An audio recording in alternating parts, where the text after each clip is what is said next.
Добре дојдовте во Чекор напред со М6. Идејата на овој подкаст е едукација, да се приспитаме до кај сме, што сме направиле секој во својот домен на работење и секако да се усовршиме и подобриме. Денешната тема е дигитализација и сајбер безбедност. Знаеме колку е битна технологијата и развојот на нашите македонски компании и бизниси, како да бидат поконкурентни на пазарот, како да ги развијат своите бизниси и на крај како и да остварат поголем профит. Денешен мој соговорник и гостин во подкастот е господинот Горан Митревски, сопственик, генерален извршен директор, основач на Capital. Добре ни дојде. Добро ве најдов. Благодарам за поканата. За почеток да почнеме од почетоците накратко за вашето професионално искуство низ годините во IT секторот, за дигитализацијата, како започнало и каде е денес IT секторот во нашава држава. Прашање кое што има повеќе одговори. Пред се околу дигитализацијата, често пати миксаме некои термини. Едно е претворање на документи во дигитална форма, второ е дигитализација, а трето е дигитална трансформација. Докаде сме ние под прилика претворањето на документите во дигитална форма, тука сме некаде на средина, дигитализацијата сме на самиот почеток, а трансформацијата се надевам дека нема долго да трае. Меѓутоа, тоа е нешто што неминовно ќе мораме да одиме кон тоа, бидејќи светот оди во тој правец. Колку е тоа битно, па сите сме сведоци на сето она што ни се случуваше изминативен 2 години, можеби 2-3 години, кога цел нормален свет основните ни документи ги вадеше преку киоск, онлайн, ние чекавме во редови, не знаевме ни што се случува и така натаму, така да тоа е еден комплексен процес кој што не е прв во редот на процесите. Она што е побитно е во основа на што се темели дигитализацијата. Тоа е во основа управувате со информации, Така. со податоци. За да може да управувате со податоци, информации, пред се мора да ги заштитите. Така, точно. И тука доаѓаме до еден многу битен процес, а тоа е тој така наречен фамозен cyber security дел. И во основа што е cyber security? Cyber security е сето она што една индивидуа, односно сите оние мерки и активности што една компанија, една институција, една држава ги прави за да ги заштити за да ги заштити податоците кои се од интерес. Точно тука треба да постои некоја регулатива, нели? За заштита на податоците. Апсолутно. Нешто ни кажете повеќе околу тоа, па Основниот оној документ е или се закон за заштита на лични податоци, кои што ги третира тие пред се особни податоци, а вториот многу битен закон за кој што имаш и скоро јавна расправа, кој што се надевам дека бар така е предвидено, така е кажано, дека некаде до јуни би требало да биде усвоен, а тоа е закон за сајбер безбедност. И тоа во основа би требало да е почетен документ, по основа на кој што Македонија треба да се гради својата безбедносна структура во делот на информатичка комуникацијска технологија. Одлично. Кои според вашево долгогодишно искуство, кои македонски индустрии најлесно ја спроведаа дигитализацијата, кои до кај се, како реагираат маливи и средниве предпријатија на процесот на дигитализација, обучување на вработените, вложување во сајбер безбедност? Кога се однесува до ова прашање, и тука се разликите прилично големи. Оно што со сигурност го знам, тоа е дека пред се финансиските институции се отидени многу далеко во тој поглед, иако и таму се уште има доста да се направи, али во делот на таа дигитализација, во делот на таа сајбер безбедност, банките, пред се тука, сите оние финансиски институции кои што се поврзани, кои што се во тој сектор, јавните институции се приказна за себе, како која, некои се прилично добро и екипирани, додека кај некој тоа сведено на што буде, што би рекли. Малите и средни предпријатија тука исто зависи доста од сопствениците и од луѓето кои што се внатре во компанијата. Некои се свесни за ризиците кои што секојдневното работење го носи со себе. Ако да речеме пред едно 10 на 15 години, тебе условно кажано, бевме ги кажам како некои зачетоци на реални, на влез во тој интернет свет, сме биле да речеме закачени со некои си на некоја така наречена цевка од можеби тоа време 256 килобајти, па дури до 1 мегабајт. Од денешно време тие протоци се големи. Колку што се поголеми, толку и ризикот дека нешто, односно дека не само тоа што ви треба, него дека и ќе дојде тоа и што не треба, односно што најмалку го посекувате. Така да и заштитата станува многу комплексна. Ако пред 10 на 15 години актуелно беше и разговаравме за тој така наречен сайбер безбедност, односно дури во тоа време не зборувавме за интернет security, но зборувавме за антивирусна заштита. Денешно време антивирусна заштита е веќе нулто ниво. Никој не ја ни спомнува. Така, тоа е нешто многу регулар, не се ни спомнува. Баш така, комодити, што би рекла. А тука е исто битно, нели, ставот на собствениците во маливе и средни предпријатија, но некогаш луѓето се плашат, леле, дојде дигитализација, нема да има потреба од нас, ќе се намали бројот на луѓе кои што се вработени, па има некој отпор, нели, од самите вработени, а друг момент е што можеби не се доволно и обучени и доволно не знаат како да се заштитат. Така да, нели, може ќе им препорачате нешто на овие компании, како оди процесот, што треба да направат, кои обуки да ги посетат, како да ги обучат вработените, на што да внимаваат, каде да бидат предпазливи. Во овој дел има едно златно правило, а тоа е не импровизирајте. Така. Ако не знаете што да правите, тогаш најдобро обратете се до некого, дали компанија, дали консултантска куќа, посетете, се разбира, некои од курсевите. Еве конкретно и баш М6 има прилично добри курсеви, можам да кажам дека јас бев на еден или два, иако ми е тешко некојаш да одвојам цел ден, али можам да кажам дека се одлични. Одлични. Има што да се научи, има што да се види. Значи, cyber security, односно cyber безбедност е дел каде што не само што не смеете да импровизирате, туку морате да ги направите работите by the book и до крај. Така. Бидејќи пред се хакерите ја барат и на најмалата дупка за влез во системот. Откако ќе ја најдат, после следува хаосот. Така, и она нокната мора. Да, често пати кога нели слушаме за нешто такво и мислиме дека е далеко од нас. Не секогаш сакаме да прифатиме дека тоа може и баш и во мојата компанија да се случи, и во компанијата некого што го познавам. Слушам, читам нели за сајбер безбедност, дали си кажувам дека не. Напад не може да ми се случи, некако го гледаме тоа далеко, но тоа не е така. Може да ни дадете некој пример катастрофален кога се случил некој напад кој што имал после големи последици по работењето по компанијата, по податоците. Такви примери има мал милион. Сите знаеме што се случи многу скоро со Фондот за здравство, со МЕПСО, со Министерство за економија, со АЕК, мал милион други институции за кои што не се ни кажува, меѓутоа се мета на постојани напади. Особено станавме атрактивни по влезот на Македонија во НАТО. До тогаш не бевме до толку атрактивни затоа што немаме се уште толку развиена економија. Бидејќи хакерите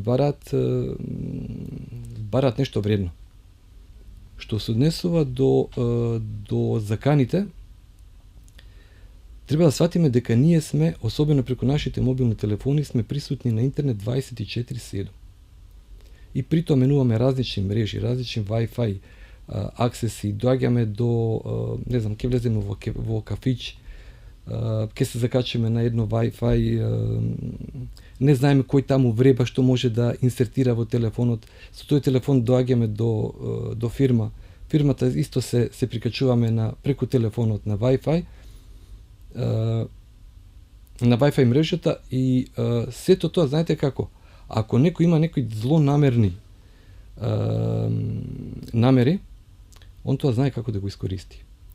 Преку вашиот мобилен телефон, Значи може да има пристап до податоците внатре што ви се во фирмата.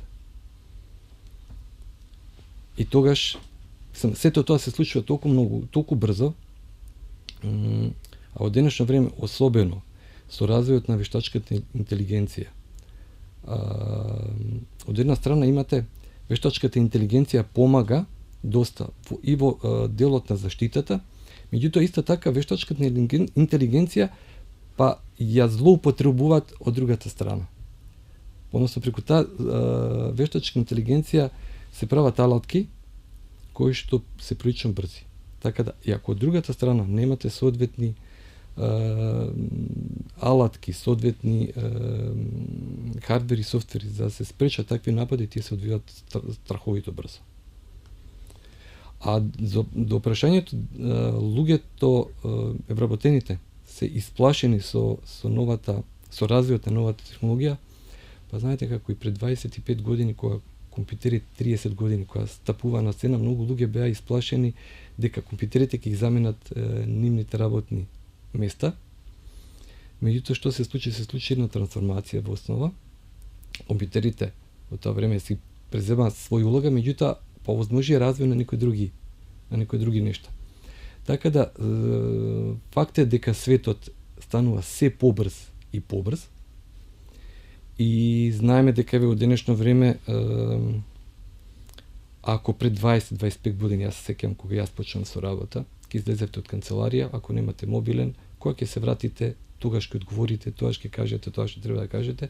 Денес е едноставно достапен и денес ве наоѓаат за неколку секунди. И прито имате неколку секунди да одговорите. И сега кога ќе споредите што се случувало во тоа време, колку брзо се очекува денес од вас да одговорите, да реагирате, така ќе да свари колку светот се убрзал. Од друга страна па, за да може сето тоа, бидејќи човечкиот организам е тој што е, за да може на сето тоа да одговорите, мора да имате одредена технологија, одредени алатки. Тука доаѓа она вештачка интелигенција. Јас лично, например, користам доста Perplexity и го најдов како многу интересна алатка што многу помага во одредени работи. Да, треба да знаете како да ја користите. Например, ево интересно ми звучи. Значи тука се Perplexity, ChatGPT, има мал милион други алатки. Ги користам и двете, меѓутоа последно време многу повеќе Perplexity. А зошто, што нуди нешто повеќе, подобри информации или? Еве чист еден обичен пример. Еве сум приметил, например, една математичка задача. Добра. Порано требало, значи имате текстуално, ова бидејќи вежбам со ќерка ми дома, па... И јас вежбам математика, затоа ме заинтересира. И ја решавам задачата, малку, ако е по-комплексна задачата, сепак треба малку да се проверите. Така. Ке укуцате, во Perplexity ви дава комплетно решение. Ние да го имавме тоа во наше време, кога ние учевме, сакам да кажам, можете да споредите и да видите дека дури ако не знаете да го најдете одговорот, само укуците текстот на задачата или можете аплод да направите со ќе добиете комплетно решение. Да, тоа многу го леснува. Самата алатка го леснува. Го леснува процесот и на учење, и на проверка и Ова е само еден очигледен пример, да не кажам за или ако нешто барате преку социјалните мрежи. Претходно нели одите на еден сајт, па барате на друг сајт, на трет сајт, па нешто комбинирате, па можеби меѓувреме ќе се изгубите или нешто ќе најдете од тоа што ви треба. Сега веќе со Artificial Intelligence доволно е само да баците тоа што ви треба, едноставно прашање. Прашањето мора да биде точно и концизно. И го добивате точно тоа што ви треба. Не треба уопште да се замарате веќе еден сајт, друг сајт, трет сајт и така натаму. Да, алатка која што многу го леснува и процесот на учење и собирање информации, гледам дека младите генерации доста ја користат и во самиот процес на учење и во спремање на задачи кои корисна им ја. Значи не се ослонуваат 100% на неа, ама им ја корисна во цел тој процес, тоа ништо што ние не сме го имале, нели? Сме морале да прочитаме многу книги, да набавиме соодветна литература, да отидеме на интернет, тоа што не било достапно тогаш во тоа време, а сега цел тој процес е многу поедноставен и затоа имаме толкова збир на информации многу. Така е. И драстично се некои работи променети. И повторно доаѓаме на многу битното информации. драгоценото нешто на овој свет се информациите. Све се врти околу информациите. Војни се водат за информации. Да. Луѓето не сваќаат дека некој каже не се води заради нафта или се води заради... Да, меѓутоа, ако знае некој дека нема нафта, тоа е информација, нема да ја води војната. Зашто ќе води војна? Да, точно. А ова што ние се достапно, баш што го потенцира и телефоните што ни се на располагање, ние сме како 24/7 на работа, цело време. Затоа што го имаме мејлот на телефон, ги имаме сите алатки кои што ни се потребни, се осеќаш одговорен да одговориш во секој момент. Така да, како да се заштитам и од тој аспект, ева, колку ни се заштитени телефоните. Јас, например, некогаш приметувам нешто, ќе разговарам со некого, ќе кажам, и потоа ми се појавува како предлог за читање, како телефонот да ме слушнал. Еве, ова парче технологија тука пред мене. Од прилика, да речеме дека е некаде околу 1000 евра.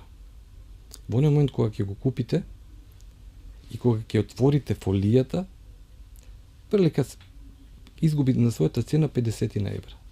Кога заштитната лепанка ќе ја трнете, најверојатно уште 200 евра. Кога ќе го отворите, кога го клучите, цената паѓа од прилика за 300-400 евра, сигурно може би половина. Ајде не половина, али доаѓаме до некои 30 на 40%. И тука паѓа цената. Во оној момент кога ќе ставите прва ваша слика, втора слика, информација, кредитна картичка внатре, пин и не знам што се, кога ќе полните, почнете го полните. Тогаш експоненцијално почна да расте цената. Али веќе не е цената на телефонот, него тоа што е внатре. Цената на информацијата. И у даден момент цената, телефонот веќе нема цена, него има тоа што е внатре. Телефонот дури не е ни битен. Меѓутоа, цената на тоа што е внатре е нема цена. Што би рекол некој, цел мој живот е внатре. Така е, да. И тоа е така. Е сега, бидејќи тоа така, тоа значи дека треба да го заштитиме. И тоа како да го заштитиме? Значи постојат алатки, постојат софтверски пакети за интернет security, значи со инсталација, значи тоа е едниот дел. Со инсталација на такви пакети може точно да подесите што сакате да биде видливо, што не. Од друга страна, па кога инсталирате одредени апликации, мора да знаете што правите. Бидејќи во оној момент кој ќе кажете yes, во тој момент тоа значи дека сте прифатиле и тоаш не треба никој од нас да се чуди како знаат све за нас. И каде сме, што правиме и буквално че живееме у ера кога информациите се секаде околу нас. Ако при 30 на години било проблем да се дојде до информација, денес е сосема обратно. Информациите, преплавени сме со информации. Меѓутоа, постои па еден друг проблем, а тоа е која е вистинската информација. Точно, така. Тоа е на тешкото да се долови, да се докучи. Од друга страна, па, за да бидеме сигурни дека информацијата е оригинална, неизменета, некомпромитирана, за тоа постои таа така наречена сајбер безбедност. Односно, тоа се сите они, како што реков, мерки, алатки, дејања што се прават, за да таа информација биде од едниот до другиот крај пренесена, без при тоа да биде нарушена, компромитирана или да биде едноставно изменета па и украдена. Добро, сега нели за телефонот сме си одговорни самите. Тоа е нели наша лична работа и секој од нас е сам одговорен колку, како ќе дозволи, дали нешто ќе му се случи. Но во една компанија кога има голем број на вработени, нели, и IT секторот прави превзема се, нели, да ја заштити компанијава. Што се случува кога можеби еден вработен нема да ги следи правилата и можеби ќе стигне некој мејл кој што е несоодветен, ќе кликне некоја копче и ќе ја загрози безбедноста на компанијата? Што препорачувате тука, вака, за компаниите, за бизнисите, како да се заштитат во тој дел и свесноста на вработените, што мислите, до каде е, на кој ниво секој еден поединец во компанијата? Прилично голем дел од проблемите што се случуваат компанијата се случува заради тој така наречен social engineering. Тоа е она кога некој ќе ве наведе, ќе кликнете нешто и потоа почнува, како што реков, почнува хаосот. Значи, за да се избегне тоа, пред се вработените треба да бидат, го нарекуваме тоа IT писмени. Значи не мора да бидат воопшто сам да ги знаат деталите, меѓутоа да знаат отприлика за што се работи, што не треба да прават, а што треба да прават. И за тоа постојат исто така и обуки, и работилници, кои што мислам дека секој еден вработен во денешно време, без разлика дали работи на терен или работи административна работа, мора да ги посети. Дали тука треба да е повеќе алертен IT секторот, да превзема нешто, да прави, да има некоја програма, или да се работи глобално на сите вработени, на едукација, менеджментот да инсистира? Како би одел тој редослед, значи? Мора да се работи на сите вработени, меѓутоа во секој случај IT секторот е оној кој што треба да ги предводи тие активности, да укажува, знаете како, IT секторот може да ве заштити. Меѓутоа, ако вие сте решени да направите белја во една компанија, не може тука IT секторот да може нешто да превенира, меѓутоа не може да 100% да чува. Така да е прилично битна таа сајбер писменост на вработените во една компанија. Да, значи може да заклучиме дека и да посочиме, да ги советуваме компаниите дека треба да вложуваат во едукација на своите вработени во овој дел и да бидат поалертни дека тоа може да се случи дури со еден клик со некој копче кој што мисла дека е нели ништо посебно безазлезно. Апсолутно. Еве јас баш пред неколку дена добив еден мејл, се пошегував на работа, кога не сум знаел дека сум толку богат, од Европска инвестициона банка, така наречена, дека ми враќаат некои средства во износ од милион, баш точно од милион евра. Сам тоа се исто така некои мејлови кои што и само вика кликнете вие тука, се друго немајте гајле, парите само што не стигнале. Така да тие се тие модерни денешно време. Да, сега начека во последно време кружи нешто како сите кои што денеска полнат на пример 37 години добиваат вредносен ваучер, кликнете овде. И тие слики се споделуваа, па после беше друга бројка во прашање и некој што не е недоволно информиран, недоволно образован, можеби во тој момент ќе рече можеби ова стварно некој сака, еве сега цела популација да ја наградува кој што има роден ден баш дента и ќе се кликне тоа копче. Да, како да е советот, ако не знаете што е, не сте сигурни, подобро ништо не пипете, викнете IT администратор или некој што е бар повеќе упатен во компанијата, отколку да кликнете и направите белја. Голема белја. Голема белја. Да. Кои се вака да ги одвоиме како три клучни совети кои што вие би ги дале на македонските компании независно на нивната големина за како да го спроведуваат процесот на дигитализација и како да се заштитат од несакани напади? Па двата процеси се во основа треба да се водат во паралела. Три совети, едниот веќе го кажав, а тоа е да не импровизираат, да не желат средства, значи да не забегуваат во секој случај, меѓутоа да не желат средства и за дигитализација и за заштита. Особено за сајбер заштита кој што во денешно време не само што станува хот топик, него е прилично актуелно. Особено знаеме што се случува на светско ниво со неколку сукоби кои што се во моментот регионални, меѓутоа од друга страна па се води една светска дигитална војна. И таа е војна на сите можни нивоа, не само што е присутна, него ќе биде и поинтензивна. Се поинтензивно и поинтензивно. Затоа што, повторно ќе кажам, во средина на се информациите.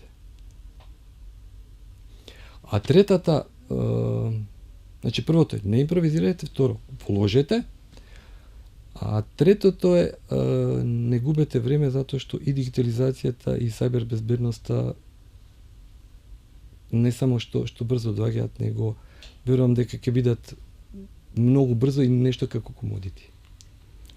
Сега, бидејќи имате долгогодишно искуство во областа, секогаш има секакви интересни ситуации и која сте имале одредени соработки со некои компании. Може ли некоја интересна случка да ми одвоиш нешто што било Значено е вака да се спомне како пример со некоја компанија која што воведувала дигитализација, како се решила тоа да го направи, дали сега вложува и во сајбер безбедност, нешто интересно што се случило и во овие повеќе од 20 години работно искуство.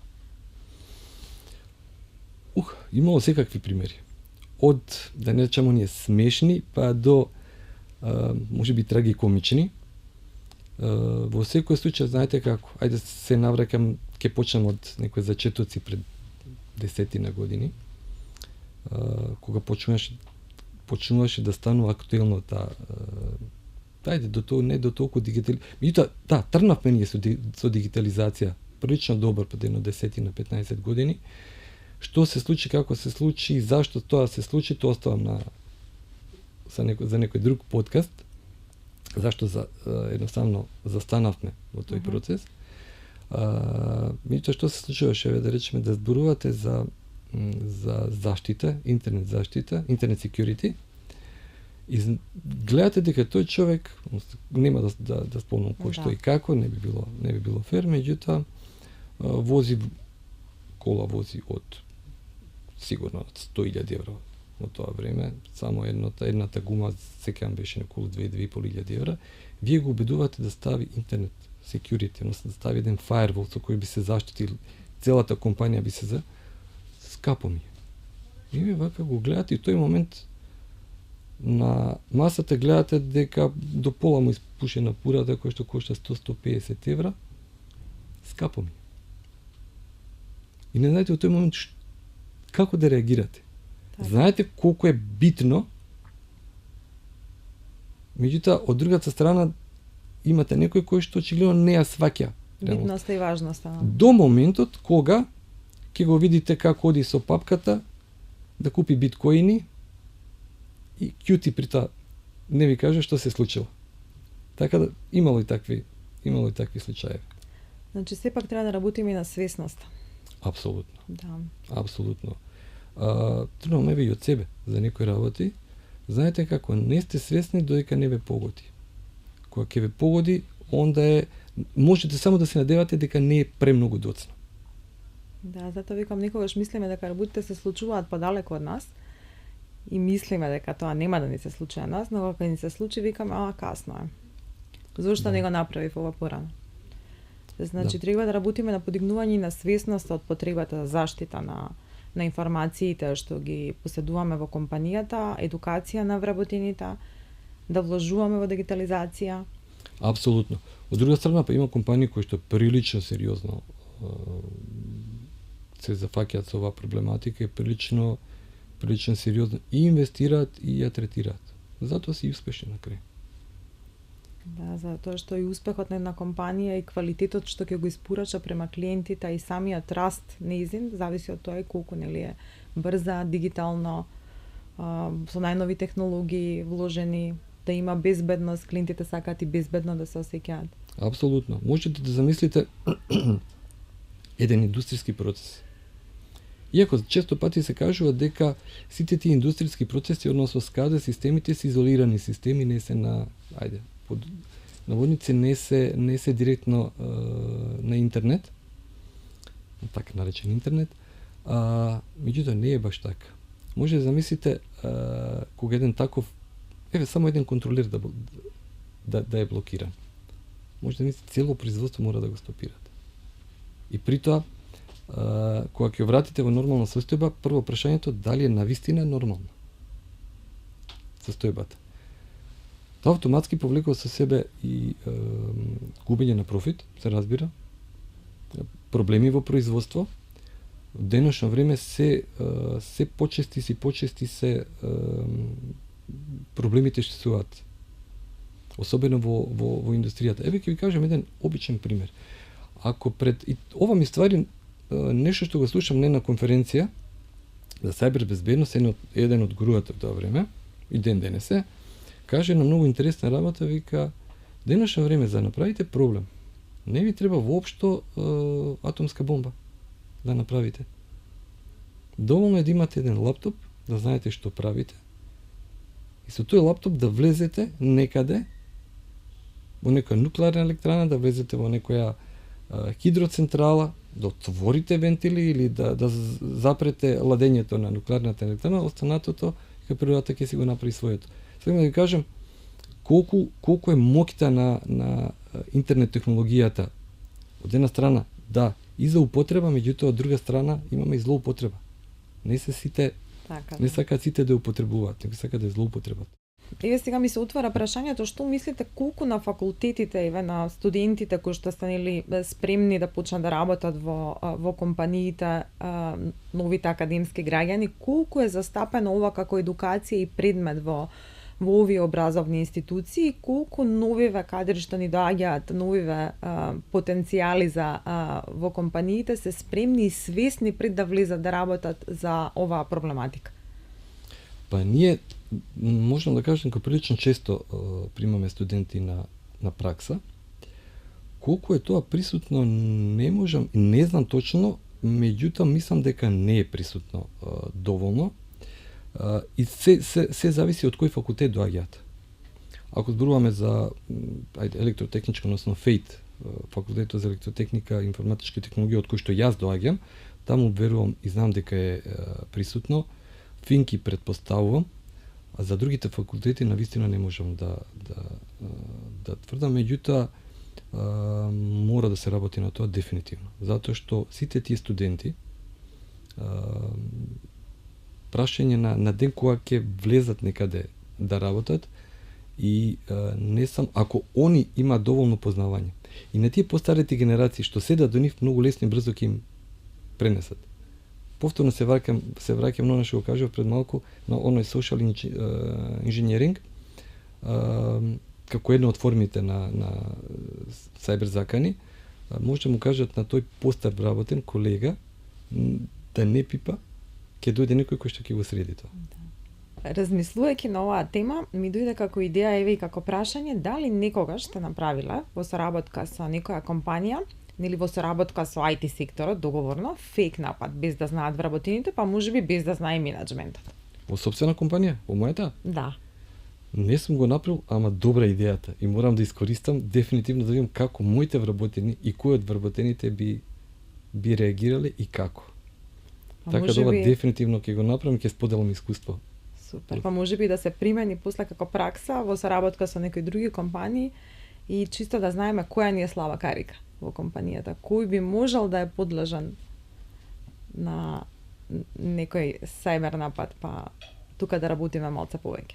Апсолутно, стварно дефинитивно добра идеја. Супер, ева, нешто произлези една идеја од разговорот. Да. Инаку не спомнав дека значи постојат статистики кои што кажуваат дека во поглед на ризик од не само од напад, него ризик кои делови од IT структурата во една компанија се најризични, значи на прво место се дефинитивно десктопите и таблетите, на второ место се мобилните телефони, на трето место мислам дека беа таблетите, на четврто место беа Wi-Fi access поинтите, на пето место се серверите и на шеста позиција на најниско се рутерите и свичевите. Само да кажем дека погледнете како е, отприлика мислам дека Wi-Fi access поинтите 50% беше ризикот за, односно тај vulnerability, така наречен. Десктопите мислам дека бе неде околу 73-75%, мобилните околу 62-3%, така да гледате како е прилично висок процент на. Само да кажем дека и степенот на ризик е прилично висок со користењето на технологијата. Така да мора да знаете што правите. Мора да се внимава. Мора, апсолутно. Грешките многу коштаат. На крај. Така, ти благодарам, Горан, за оваа интересна дискусија. Мене ми беше прилично исто интересен разговоров. Се надевам дека извлековме корисни поинти и совети за сите што ќе не гледаат, дека некои од компаниите можеби ги поттикнавме да размислуваат малце повеќе и дека после овој наш подкаст дека ќе превземат некои чекори и ќе се заштитат повеќе, ќе ги обучат своите вработени, ќе го обучат кадарот соодветно и нема да штедат на буџетот за безбедност и за дигитализација. Да, јас се надам дека ќе послушаат, односно ќе станат свесни за не само ризикот, него на опружувањето во кој што денесно време се наоѓаме, така да нека не се плашат со сите оние фамозни кратенки како EDR, XDR, NDR, NDR, CM, што све не. Тоа се сосема нормални работи, така да нека се потпрат на својот IT сектор, доколку нема, нека се потпрат на компанија која што знае што работи, или на крај нека најдат консултант кој што ќе им предочи што треба да направат. А најсигурно нешто и најдоброто е дефинитивно нека првично, односно нултиот чекор е да отидат на некоја обука, конкретно во М6, каде што ќе можат да видат, да чујат и да знаат од каде треба да тргнат. Ти благодарам многу што беше денеска мој соговорник. Ова беше Чекор напред со М6, подкаст кој ни помага да бидеме чекор напред во дигиталната ера.